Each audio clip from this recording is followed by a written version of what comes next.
जय मसीह की। प्रभु आपको आशीष दे। आज एक बार फिर हम परमेश्वर के वचन को लेकर आपके सामने हाजिर हैं। मत्ती 5 अध्याय और उसका 13 पद अब तक तो आपको बहुत अच्छी तरह से याद हो गया होगा, फिर भी हम भाई अभिजीत घोष से रिक्वेस्ट करेंगे, पढ़ दें।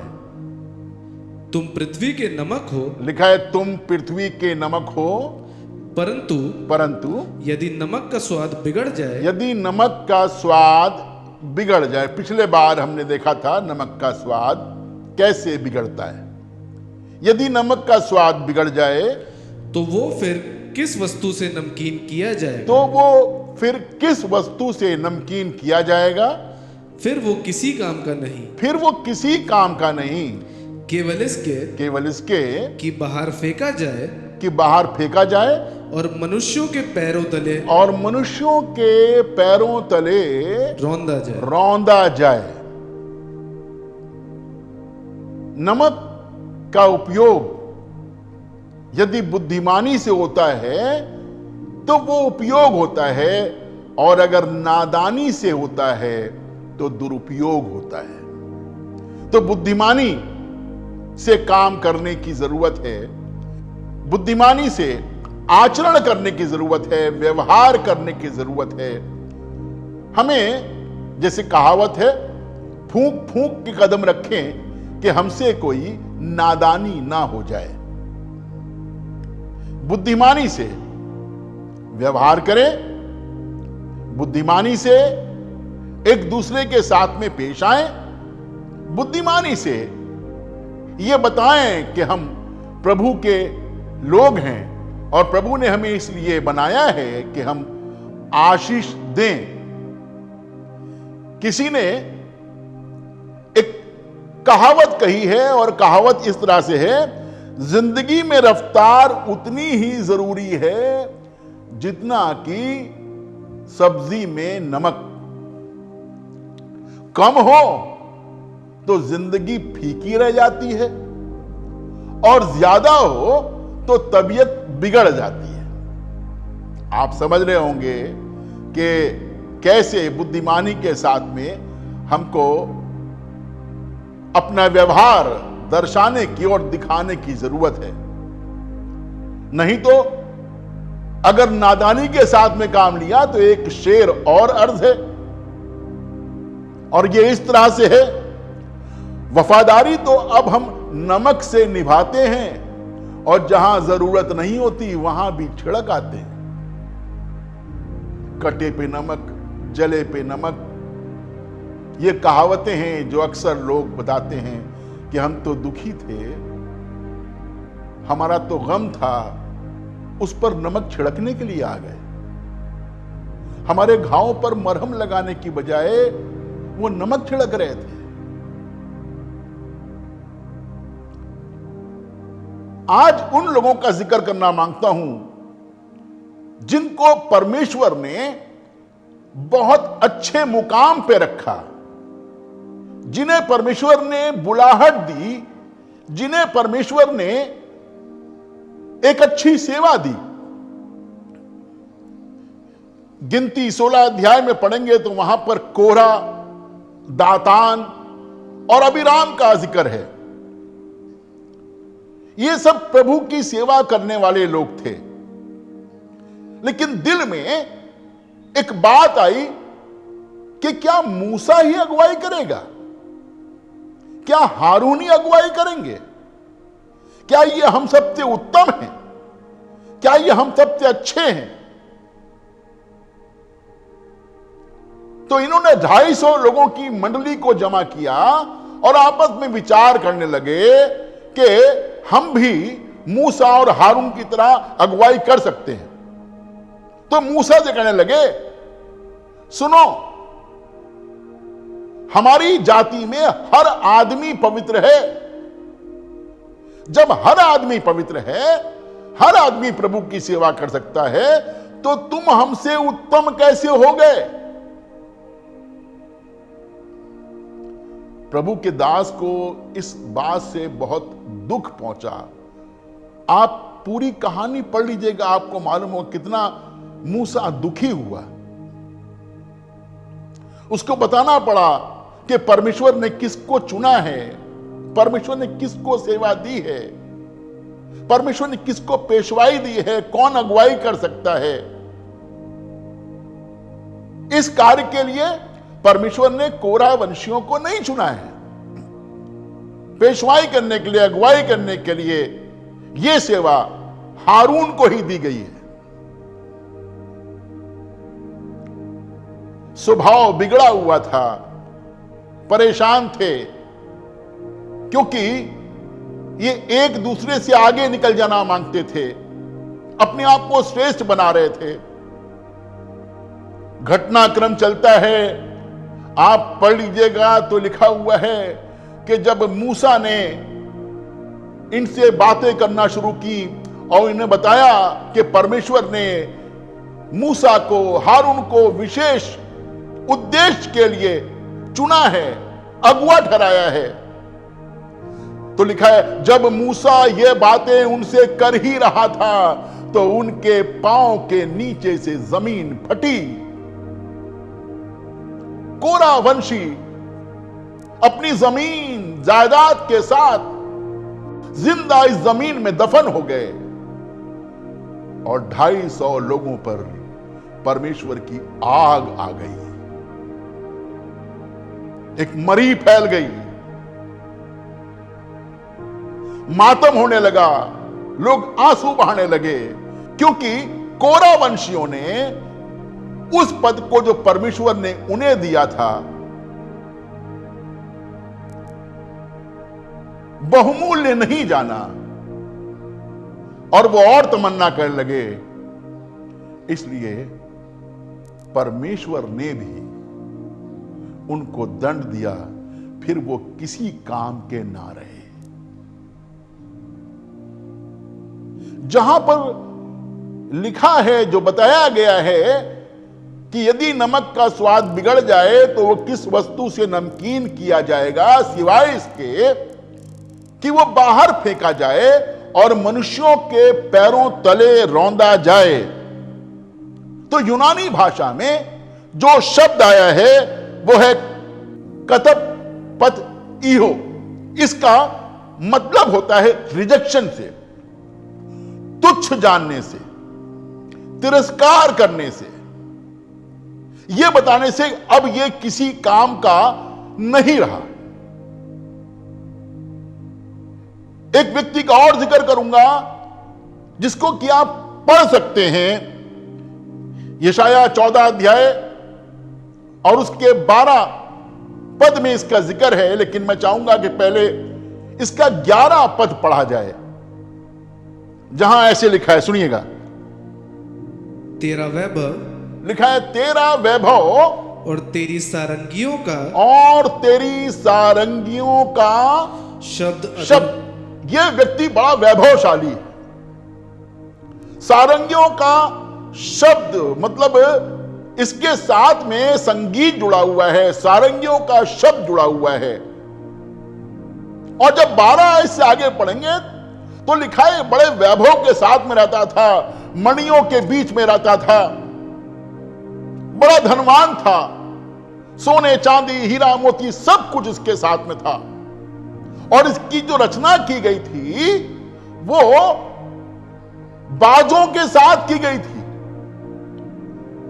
जब यह चलता था तो बाजे बजते थे। इसके शब्दों में संगीत था, इसके उठने में संगीत था, इसके बैठने में संगीत था, इसके चलने में संगीत था। परमेश्वर ने बड़ा वैभव दिया था। और पढ़ने से ऐसा मालूम होता है कि जिस दिन यह सृजा गया था इसमें कोई खोट पाया नहीं गया था। इसका नाम है लूसीफर, जिसका अर्थ होता है भोर का चमकने वाला तारा या भोर का चमकने वाला बेटा। लेकिन कुछ घमंड आ गया, क्योंकि यह अपने आप को और ऊंचा बनाना मांग रहा था, परमेश्वर के सिंहासन से भी और ऊंचा बनाना मांग रहा था। जिक्र आपको यहेजकेल 28 अध्याय में मिल जाएगा। लेकिन मैं रिक्वेस्ट करूंगा फिर से 11वीं आयत पढ़ी जाए, जहां ऐसे लिखा है, सुनिएगा। तेरा वैभव और तेरी सारंगियों का शब्द, और तेरी सारंगियों का शब्द अधोलोक में उतारा गया, लिखा अधोलोक में उतारा गया। बाजों के साथ बना हुआ व्यक्ति, वैभव के साथ में रहने वाला व्यक्ति, शान शौकत के साथ जिंदगी गुजारने वाला व्यक्ति अधोलोक में उतारा गया। अधोलोक का मतलब होता है कब्र। अधोलोक में उतारा गया, मृत्यु हो गई इसकी। हां, फिर कीड़े तेरा बिछौना, लिखा कीड़े तेरा बिछौना और केचुए तेरा ओढ़ना है। और केचुए तेरा ओढ़ना हो गए, किसी काम का नहीं। स्वाद बिगड़ जाए तो फेंक दिया जाता है, रिजेक्ट कर दिया जाता है, तुच्छ गिना जाता है, मनुष्यों के पैरों तले रौंदा जाता है। एक व्यक्ति के बारे में बताया गया है कि बड़ा शूरवीर था और यह यहोशू की सेना में था। परमेश्वर की बात मानकर, परमेश्वर की आज्ञा के अनुसार सिर्फ जय जयकार के साथ में, नरसिंहों की ध्वनि के साथ में इस नगर का चक्कर लगा करके, जिसका नाम यरीहो है, इस नगर को जीत लिया गया। 7 चक्कर लगाए, नरसिंगे फूंके, जय जयकार किया, यह यरीहो नगर जीत लिया गया। अब बारी थी एक छोटे से नगर को जीतने की, जिसका नाम था ऐ। उर्दू में ऐ भी लिखा हुआ है। कहा गया था कोई भी अर्पण की हुई वस्तु ना लेना, लेकिन इस शूरवीर ने लालच किया और अर्पण की हुई वस्तुओं में से बहुमूल्य वस्तुएं इसने ले ली, चोरी की, जिसके कारण ये ऐ नगर को जीत नहीं सके। चोरी भी पकड़ी गई और यह शूरवीर, जिसका नाम आकान था, यह भी चोरी के इल्जाम में पकड़ा गया। और वचन में लिखा है, इसको, इसके खानदान को, इसके घर समेत, संपत्ति के समेत बीच में खड़ा किया गया और पत्थर वाह करके सब खत्म कर दिया गया, रिजेक्ट कर दिया, तिरस्कार कर दिया गया, तुच्छ जाना गया, क्योंकि अब ये किसी काम का नहीं रहा। ये पुराने नियम की बात है। हम नए नियम में आते हैं। मरकुस 14 अध्याय उसके 21 पद में यीशु मसीह यहूदा इस्करियोती के बारे में बात कर रहे हैं। यहूदा इस्करियोती यीशु मसीह के 12 शागिर्दों में से एक था। जिस दिन से चुना गया था, इसने आशीष की बातें सुनी थी, इसने आश्चर्य कर्म देखे थे, इसने बढ़िया उपदेश सुने थे। जीवन की राह क्या होती है, अनंत जीवन क्या होता है, उद्धार क्या होता है, इसे सब मालूम था। लेकिन फिर भी इसके दिलो दिमाग में कुछ और चल रहा था कि मुझे यीशु को पकड़वाना है और धन कमाना है। यीशु को पकड़वाना है और धन कमाना है। साथ इसने यीशु मसीह का आखिरी लम्हों तक नहीं छोड़ा। जब यीशु मसीह ने आखिरी खाना खाया, उस समय भी ये उसके साथ में था। लेकिन यीशु मसीह बात कर रहे हैं चेलों से और कुछ कह रहे हैं। पढ़िएगा मेहरबानी से, मरकुस 14 अध्याय और उसका 21 पद है। क्योंकि मनुष्य का पुत्र तो, लिखा है, क्योंकि मनुष्य का पुत्र तो जैसा उसके विषय में लिखा है, जैसा उसके विषय में लिखा है, जाता ही है। जाता ही है। यीशु मसीह कह रहा है, मुझे तो जाना ही है, मुझे तो मरना ही है, मुझे तो बलिदान देना ही है अपना, मैं तो आया ही इसलिए हूं। मनुष्य का पुत्र जैसा उसके विषय में लिखा है, जाता ही है, परंतु उस मनुष्य पर हाय, परंतु उस मनुष्य पर हाय जिसके द्वारा मनुष्य का पुत्र पकड़वाया जाता है। मनुष्य का पुत्र पकड़वाया जाता है। यदि उस मनुष्य का जन्म ही ना होता, यदि उस मनुष्य का जन्म ही ना होता तो उसके लिए भला होता, तो उसके लिए भला होता। यीशु के साथ साथ रहने के बावजूद भी यीशु के मुंह से उसके लिए हाय निकल रहा है। और यीशु मसीह कह रहा है, कितना भला होता है कि काश ये व्यक्ति पैदा ही ना हुआ होता। बहुत बार हमारे साथ भी ऐसा होता है कि हम यीशु मसीह के साथ में रहते हुए, मंडली में रहते हुए, आराधना करते हुए, अच्छे उपदेश सुनते हुए भी हमारे मन में कुछ चलता रहता है जो हमको हमेशा मसीह से अलग रखता है, उसकी शिक्षाओं से हमें अलग रखता है। यहूदा के जीवन में भी यही हुआ। इसने अपने आप को अलग रखा और यीशु मसीह को बेच दिया। लेकिन जब इसने यह देखा कि मुझसे गलती हुई है, तो माफी मांगने के लिए यीशु मसीह के पास ना आकर उनके पास में गया, उन पुरोहितों के पास में गया, उन राज पुरोहितों के पास में गया जिन्होंने इसको चांदी के 30 सिक्के दिए थे। ये यीशु मसीह के पास में नहीं आया। मैं बताना मांगता हूं आपको, हां, नमक का स्वाद बिगड़ जाए तो वो किसी वस्तु से नमकीन किया नहीं जा सकता, सिवाय इसके कि वो फेंका जाए और मनुष्यों के पांव तले रौंदा जाए। फिर भी मेरे यीशु मसीह का यह स्वभाव है कि वो किसी भी पापी की मृत्यु से प्रसन्न नहीं होता, वरन मौका देता है कि उसको मन फिराव का अवसर मिले। जी हां, जीवन में सब कुछ खत्म हो जाने के बाद भी, जीवन में निराशा हाथ लगने के बाद भी मेरे और आपके लिए उम्मीद बाकी है, मेरे और आपके लिए आशा बाकी है। यीशु आपका इनकार नहीं करता। एक और चेला था जिसका नाम पतरस था, और यीशु मसीह ने इससे साफ साफ कह दिया था कि तू मेरा 3 बार इनकार करेगा।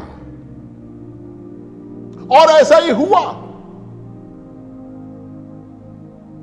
कि जब विषम परिस्थितियां आई, यीशु मसीह को सताया जाने लगा, यह भी घबरा गया, इसने इनकार कर दिया। पढ़ दें उस पद को जहां यह घटना लिखी हुई है, और यह लूका 22 अध्याय और उसका 61 और 62 पद है। तब प्रभु ने लिखा, तब प्रभु ने घूमकर पतरस की ओर देखा, घूमकर पतरस की ओर देखा। जब पतरस इनकार कर चुका था, 3 बार इनकार कर चुका, तब प्रभु ने घूमकर पतरस की ओर देखा। हां, और पतरस को प्रभु की वो बात याद आई, प्रभु की वो बात याद आई जो उसने कही थी, आज मुर्गे के बांग देने से पहले, आज मुर्गे के बांग देने से पहले तू 3 बार मेरा इनकार करेगा, 3 बार मेरा इनकार करेगा। और वो बाहर निकलकर फूट फूट कर रोया। पश्चाताप के आंसू बह रहे थे।